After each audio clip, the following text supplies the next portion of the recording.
it's weird to score 4 goals and still be so frustrated at so many things. Long and the short of it is, they've got good players. They're just a very fragile group. So I was always expecting a tough game tonight, and I know that. And what they do is, they've got an identity in the way they play, and they don't go away from that. And we allowed them to get on top and dictate us first half and I do believe for us it was a mentality thing, and it's something that we've got to shift out of our game. But they showed their fragility, and then the only frustration is how sloppy we were, both ends of the pitch. We've gifted them a goal, and we've let them off the hook with so many missed chances at a time when, as I say, and fragile is the perfect word to use for them tonight and the moment they're in.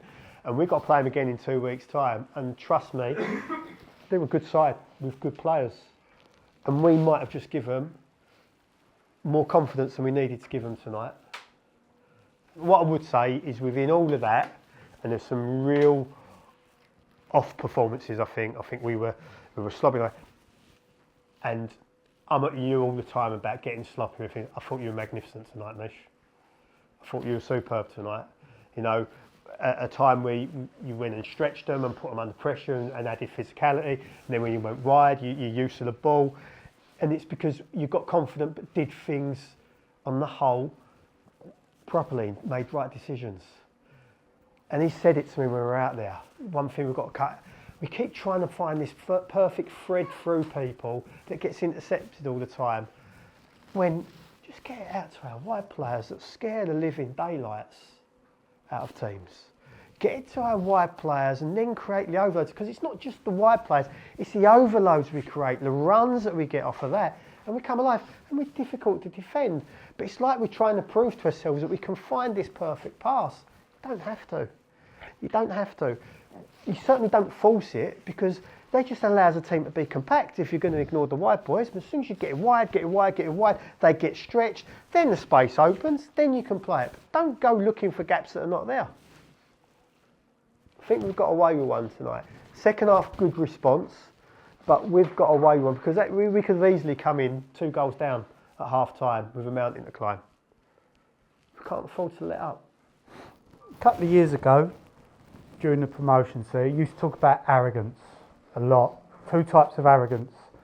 The one where, and no one sums it up better tonight than you, Zach, because the first half is, I can just turn up and be good enough and I don't have to do anything to prove it. And then the second half, he just showed it by running and getting on the ball, doing things simple but with a purpose. And even in the 95th, 6th minute, whatever it is, you're running and shutting people down, forcing them to give it back to us. And that's what makes you brilliant. That's what gets you all your, not nutmegs and not being really clear, it's being effective. And that goes for everyone. We talk about arrogance. You can't just show up and expect. There's got to be something about us. I asked you at half time to be used, and I think second half you was. You run all over them, and then you earn the right in the last 10 minutes to go and enjoy yourself, and we should have got more. But that effort from all of us for the first part of that second half was first class, really. Once we got our goal, we lost the way a bit when we went 2-1 up, but for the most part, you were excellent second half. And we just have to remind. It's a good reminder because we get a win out of it. And it's something that we can always just refer back to now, and it's in the back of our head. But it's a warning, isn't it? I have to take it as a warning. Well done, good work. After winning this league, well done. Today's UFL Player of the Match interview is brought to you by Ellis Devereux. So I'm going to step out the way and hand the mic to the young apprentice, I think we call him. Young King. Misha, big win today. Give me your thoughts. Yeah, really good win. Obviously, I think Dev's touched on it on Saturday. It's no good winning on Saturday and then coming today and not doing the same thing. So glad we could get the 3 points today. And as you mentioned, a big win. What kind of motivated you after such a big win to put that performance in again tonight? I think it's just, for me personally, what we're chasing. Obviously, chasing playoffs, chasing promotion. So it's just like every game's a final at the moment.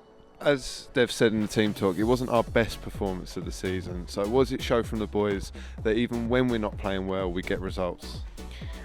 To be honest, I think it shows resilience. Obviously, in the first half, we didn't give that good of a performance, but I think in the second half we stepped up, you know, and it shows that, you know, we could take, I suppose, a beating of words in a way.